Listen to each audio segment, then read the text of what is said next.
Estás viendo Canal América, televisión dominicana para el mundo.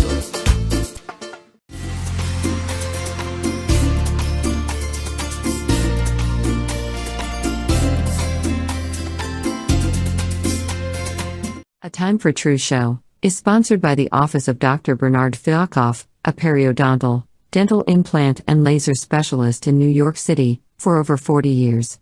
Dr. Fialkoff was honored by the International College of Dentists and Pierre Fauchard, and received the Presidential Lifetime Humanitarian Honor from the White House. Call us at 718-229-3838. Sometimes life can be so damn hard. You don't know where to go. Everything keeps falling apart.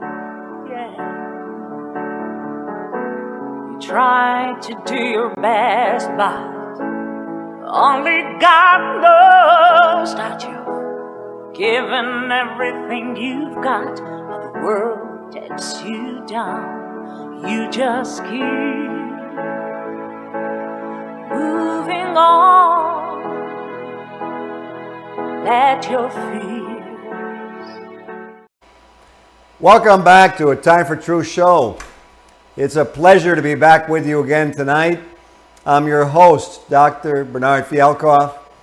And tonight, after the July 4th holiday has passed, we have a very important show, because our world is beset with a lot of chaos and confusion. And we need something called leadership. We need something called compassion.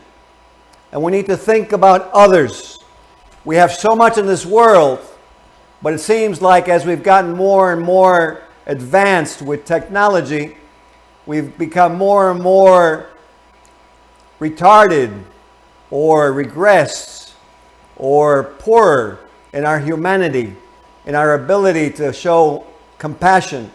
And I think our world is suffering from it.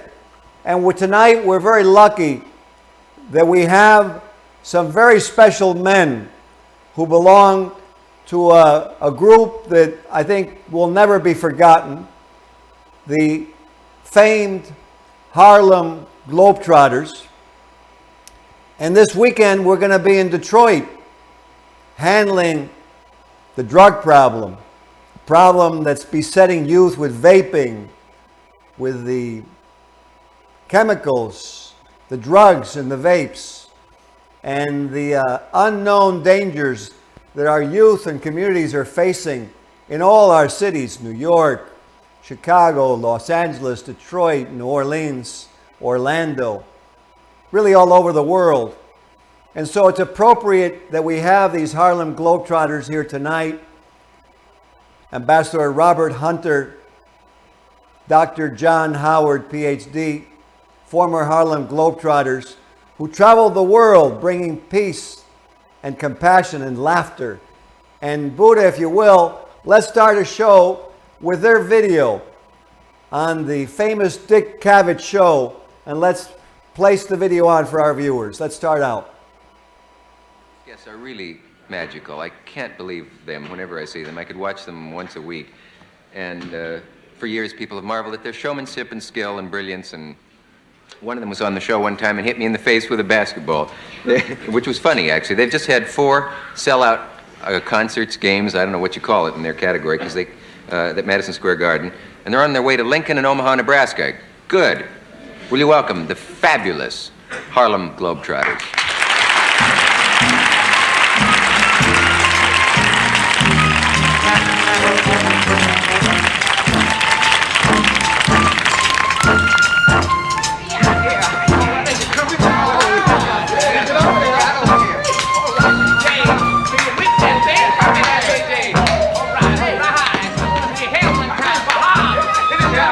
Let me hear you tell it.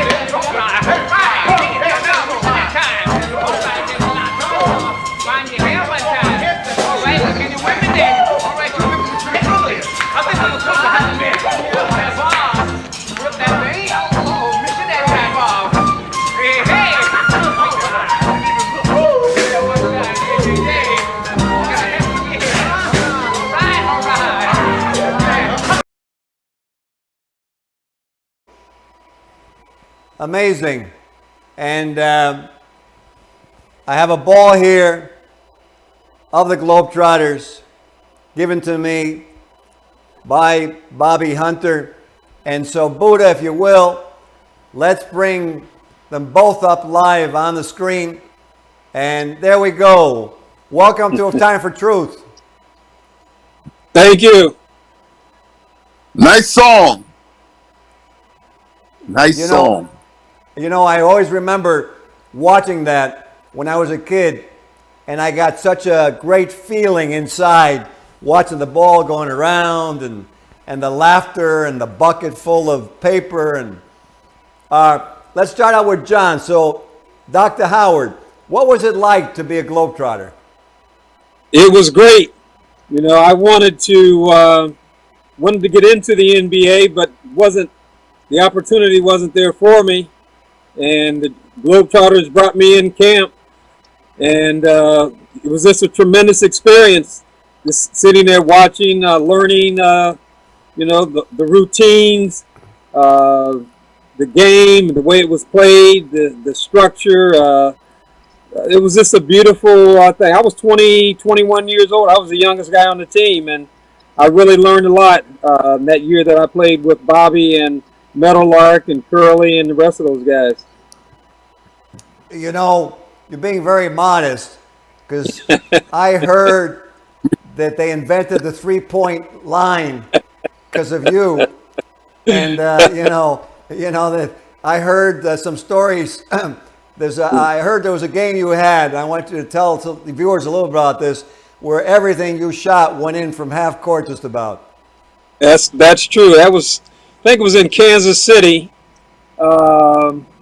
Oh boy, 1968, 69. I would play usually the second and fourth quarters, or second and third quarters. I can't remember. It's been so long ago. But when I got in, I must have hit about 10 or 11 shots straight in a row, close to half court, not at half court, but just inside jump shots. I had good range in those days. And at halftime, you know, for the first time, they were chanting my number. They don't normally chant my number. They was usually Meadow, Lark, or Bobby, or Curley, or somebody. And so after halftime came out, I figured, you know, third quarter, I think I would be coming back in to start again. And I was sitting on the bench. And some of the guys said, Coach, you know, get Cincinnati, get the kid back in. And he didn't say anything. So the third quarter went by, and I'm sitting on the pine, and I didn't play. Fourth quarter came in, and some of the fans were still chanting. It wasn't a whole lot, but they were chanting my number and my name. And some of the guys on the bench sitting there with me said to the coach, Leon, get the kid back in, man. Let him finish up. Didn't miss a shot. And so the fourth quarter ended, and I didn't play anymore. I just played that one quarter. So we go into the locker room after the game, and Cave, his name was Leon Hilliard, said, you guys are probably wondering why I didn't get the kid back in the game. And he walked over to me, and I said, yeah, I'm very concerned about it. He said, what you have to remember is that we put on a show.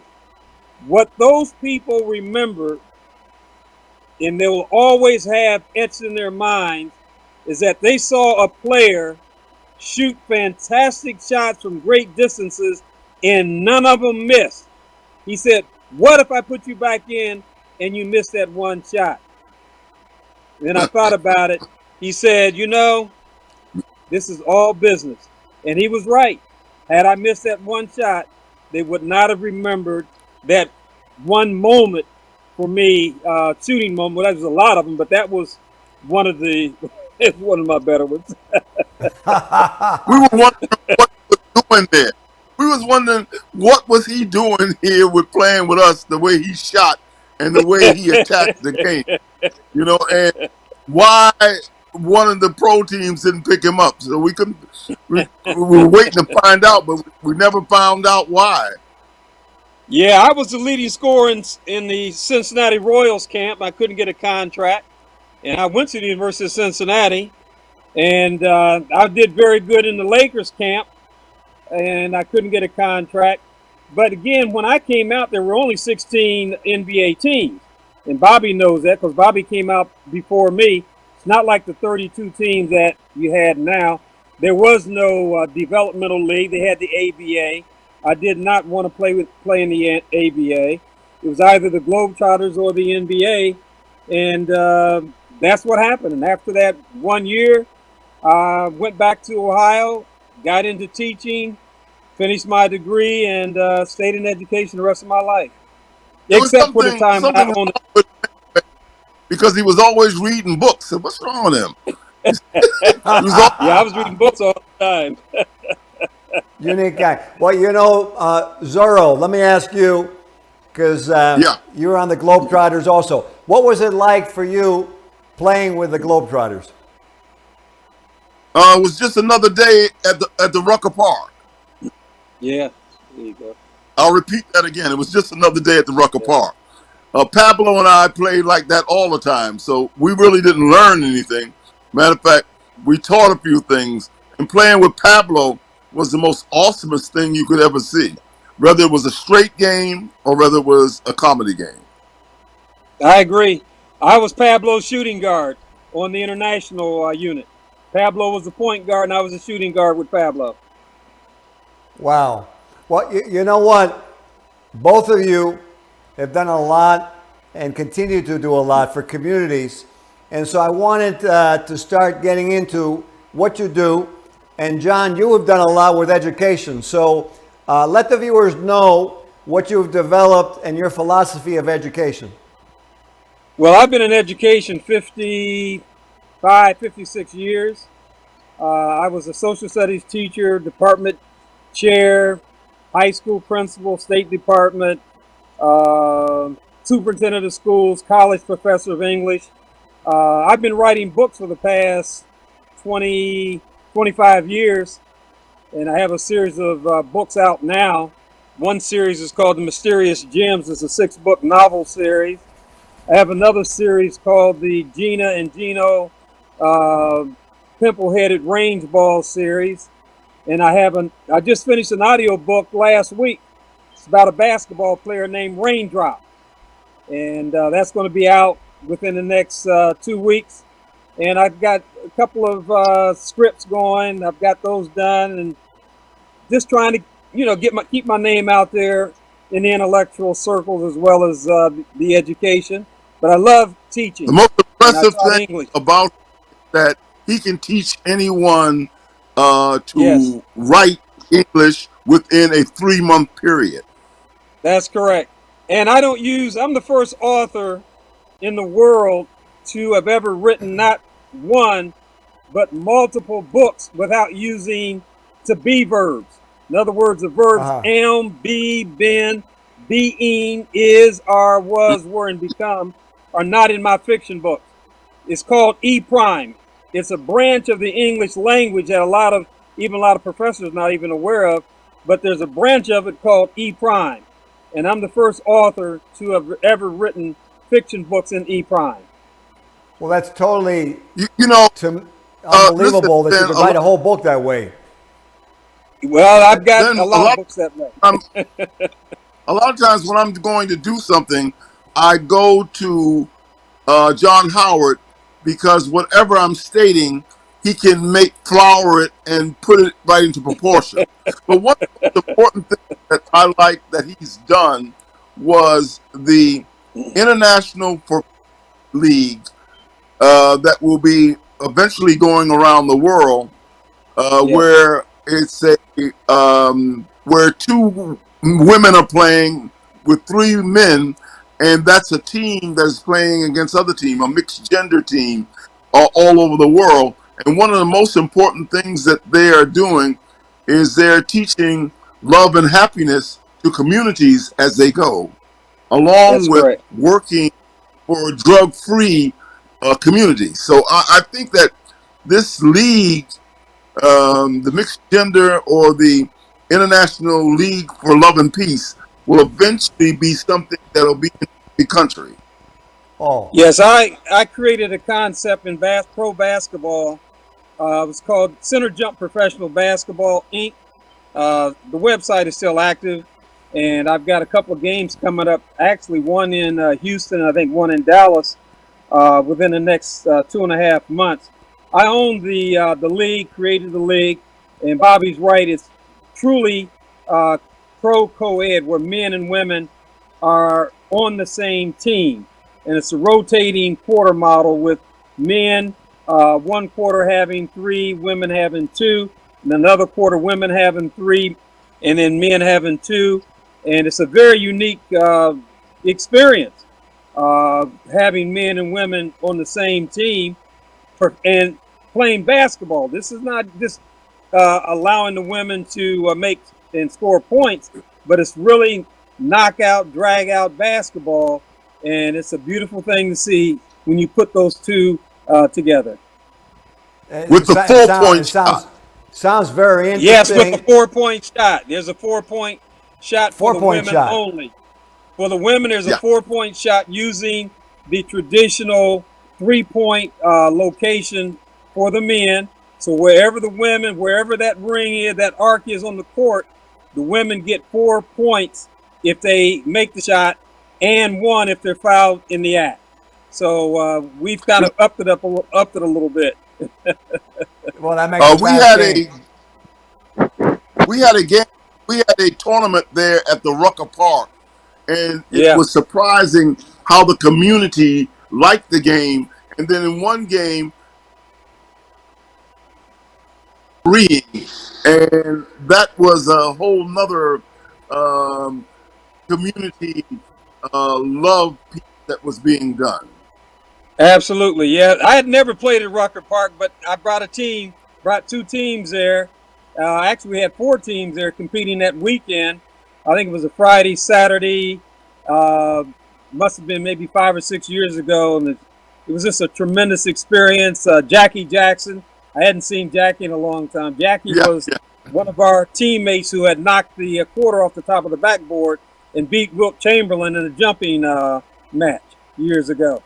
Unbelievable. That is unbelievable. Wow. What was his name again? Jackie Jackson. Jumping Jackie Jackson. Jumping Jackie Jackson. He jumped over people. He jumped over you. Yeah. His shoes would be on your shoulder. He jumped so good with Wilt. Wilt took him out to San Francisco with him. That's right. Yeah. Well, you know, I have a question for you, Bobby Hunter. You know, because we're going to be out in Detroit this coming weekend about drugs, and I know you invited John. So tell the viewers a little bit about what you see going on in the country with drugs and what you're concerned about.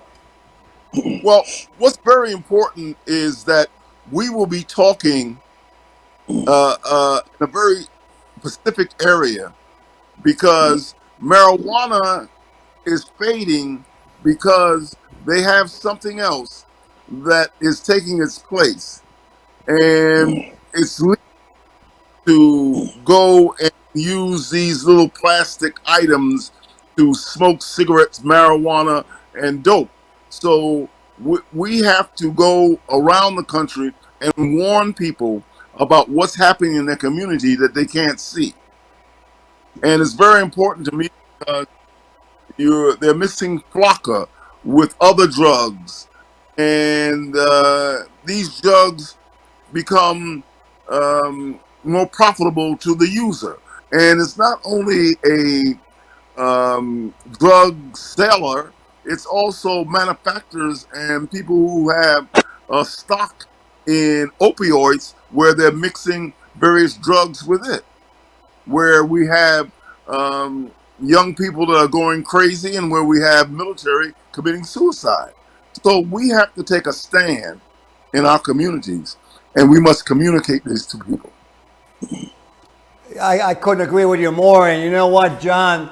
I want to thank you. I know Bobby invited you, and that you're going to take from your time to come down to Detroit on Goodwill Street, and we're going to have some events there on Saturday night, on Sunday, the 22nd, July 22nd, this Saturday, the 23rd, Sunday. And You know, John, with being so much into education and the importance of education, what do you feel would be some solutions for this drug problem that we're encountering? Well, obviously, being an educator, it's hard for me to say and implement plans to try to stop drugs from getting into school because they're out there. The government has to really make a greater effort to stop the drugs from coming into the country. Once they're in here, it's very difficult to stop the distribution because we never know where the networks are. And these kids starting in elementary school with the drugs, and then it goes into the high school and obviously, college. I don't really have a solution other than that to tell you that the government has to put more emphasis on stopping the spread of the drugs before they get into the United States. I think that's really what I have to say about it. Well, I agree with John on that, but we have to take a stand and impede drugs coming in, especially with the vapor. We have to come and get together all together and stop this output of vapor within our neighborhoods. Yes. I agree with you on that too, Bobby. Absolutely. Yep. Absolutely. You know what? And one of the things I was going to ask you, Bobby, because we've been going around the country and we've been having basketball events where we're making youth aware of the dangers of drugs. And, we talked about getting doctors to get involved with some athletes. Right now, it's been you as a Globetrotter, me as a doctor, and we've been holding these events to educate the communities. What would you like for those athletes out there or those doctors out there in the community, what message would you like to give them, Bobby, and then you, John? I would like them to join drug-free world so that we are a larger force and we are together and we can stop vaporing, because that's going to be the downfall of our community.